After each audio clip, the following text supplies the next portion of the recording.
ये देखिए औरंगाबाद पुलिस है, फाइन मारने के बाद ये लोग अति कर रहा है, फाइन मारने के बाद है ना। देखिए हम लोग भी है। गाड़ी रुकते में नाम क्या आपका?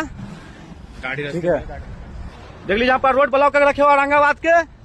फाइन मार, जब लाइसेंस क्यों आप लिए हैं? आप लाइसेंस जब फाइन 44 आगे, जब 44 आगे फाइन मारे हैं, 44 आगे देख लीजिए, 44,000 का फाइन मारे, फिर लाइसेंस में पेपर क्यों नहीं दिया? ओ गाड़ी खड़ा कर, कोई नहीं जाएगा अभी, कोई नहीं जाएगा, गाड़ी निकाल सर। कोई हाथ में मारेगा। हम भी वर्दी में, जहाँ वर्दी में तो हम भी वर्दी में, गाड़ी निकाल, हम भी वर्दी में है। गाड़ी निकाल। ठीक है, क्या पुलिस स्टेशन लगा है ना। ये देखो गाड़ी नंबर है, ये देखो गाड़ी नंबर है। हाँ, जब वीडियो बनाया तो देखो लाइसेंस से सब दे दिया है, जब वीडियो बनाया तो। हा व्हिडिओ बघितला, मला आजपर्यंत समजलं नाही ही घटना आहे आपल्या संभाजीनगरमधली की RTOनी 44,000 रुपयाचा फाईन त्या गाडीवरती मारला आणि त्याच्यानंतर त्या ड्रायव्हरचं लायसन आणि पेपर द्यायला नकार दिला। हे असं कशामुळे केलं जातं बरं? मला याच्या पाठीमागचं लॉजिकच समजत नाही अशा लोकांचं, अशा अधिकाऱ्यांचं, की बाबा तुम्हाला याच्यापासून काय फायदा आहे? ड्रायव्हर लोकांना त्रास देऊन तुम्हाला याच्यापासून काय फायदा आहे? आज त्या बिचाऱ्याचे जर तुम्ही लायसन आणि पेपर जर घेतले मालाचे आणि तुम्ही 44,000 रुपये फाईन मारला, त्याच्यानंतर जर तुम्ही त्याचे फाईन मारून झाल्यानंतर तुम्ही त्याचे कागदपत्र द्यायला कशामुळे नकार देताय? आज 44,000 रुपये मी ठीक आहे, फाईन मारला त्याच्या विरोधात मी नाहीये, तो चुकीचा असेल त्याच्यामुळे तुम्ही त्याच्यावरती 44,000 रुपयाचा फाईन मारला, हे योग्य आहे। परंतु त्याच्यानंतर त्याच्यावरती अशी का वेळ येऊन दिली तुम्ही? त्याचे पेपर का दिले नाहीत? आणि दुसरी गोष्ट म्हणजे त्याला गाडी रस्त्याला आडवी लावण्याची ज्यावेळेस त्याने लावली त्याच्यानंतर तुम्ही त्याचे पेपर माघारी देताय, हा कोणता न्याय? आणि वरून त्याला धमकी काय देताय? याची गाडी पोलीस स्टेशनला घे। आता बिचारा बाहेरचा ड्रायव्हर आहे, बाहेरच्या राज्यातून आला असेल, त्याची काय चुकी याच्यामध्ये? तुम्ही त्याची गाडी कोणत्या ना कोणत्या कारणाने पकडली, तुम्ही फाईन मारला, योग्य आहे, पण त्याच्यानंतर त्याचे पेपर देण्यासाठी त्याला गाडी रस्त्याला आडवी लावावं लागते, बाकीच्या गाड्यांवाल्यांना त्रास होईल असं कृत्य तुमच्या हातातून का होतं? काय या महाराष्ट्राची इज्जत तुम्ही अशी प्रकारे घालवता? बाहेरच्या राज्यातले ड्रायव्हर लोक येऊन आपल्या इथे येऊन तुम्ही फाईन मारता, ठीक आहे, काही झालं असेल, पण त्याच्यानंतर अशी काय वेळ आली त्याच्यावरती की त्याला गाडी रस्त्याला आडवी लावावी लागली?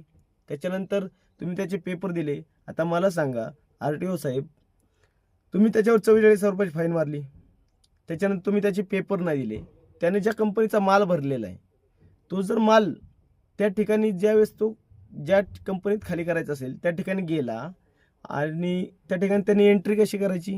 त्याचं लायसन कसं दाखवायचं? तर त्याच्याकडे लायसन नसेल, पेपर नसेल, त्या गाडीमध्ये जर करोडो लाखो रुपये जर माल पडलेला असेल तर त्या कंपनीला फायदा काय?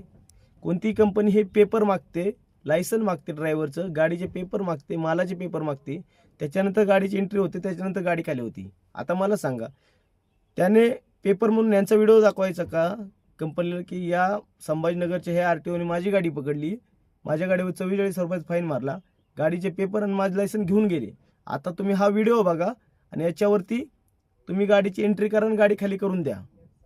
आणि पोच कशावर घ्यायची बाबा? ह्या अधिकाऱ्याला माझं थेट बोलणं आहे, पोच कशावर घ्यायची? तुझ्या तोंडावर घ्यायची? तुझा जो व्हिडिओ तो दाखवेल किंवा तुझा फोटो दाखवेल त्या फोटोवर त्यांनी शिक्का मारायचा का ही घे बाबा पोच तुझी, तुझं मटेरियल आम्ही खाली केलं?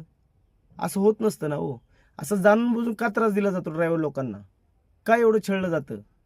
मी एक ड्रायव्हर आहे, मी दुःख समजतो, असं कशामुळं? काय त्या बिचारीची चूक आहे सांगा ना मला? आपल्या संभाजीनगरची घटना आहे, महाराष्ट्रातली, का असं? बरं ह्यांची थोबडं तरी एवढी चांगली आहेत का यांच्या तोंडावरती शिक्का घ्यावं पोच म्हणून?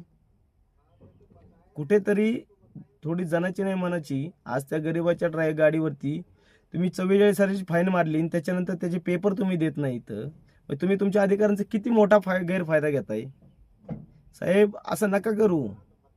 तुमच्या अंगावरती जी वर्दी आहे ना ही कालांतराने निघणार आहे, तुम्ही रिटायरमेंट होणार आहेत, तुम्ही एक सर्वसामान्य माणूस बनणार आहेत त्याच्यानंतर, आणि तुम्ही कशासाठी करताय हे समजतं आम्हाला, परंतु अशी वेळ कुणावरती येऊ नये की त्याने गाडी रस्त्याला आडवी लावल्यानंतर बाकीच्या गाडीवाल्यांना त्रास होतोय, तुम्ही त्याला धमकी देता याची गाडी पोलीस स्टेशनला घे। आज 44,000ची फाईन मारून सुद्धा तुम्ही त्याच्यावर दादागिरी करताय, हा कुठेतरी अन्याय आहे ना। राज्याच्या गृहमंत्र्यांनी यांना सक्त निर्देश दिले पाहिजेत. कोणीही पैशाची मागणी करू नये, कोणी विनाकारण ड्रायव्हर लोकांना त्रास देऊ नये. आज या देशाच्या दळणवळणात ड्रायव्हरची, या गाडी धंद्याची खूप मोठी भूमिका आहे. हे सर्वांनी तुम्ही विसरून जाऊ नका साहेब. विनंती आहे माझी तुम्हाला, हात जोडून विनंती आहे. असा ड्रायव्हर लोकांना त्रास देऊ नका. बिचारे आपलं घर सोडून एवढ्या लांब येतात, याचा जरा विचार करा.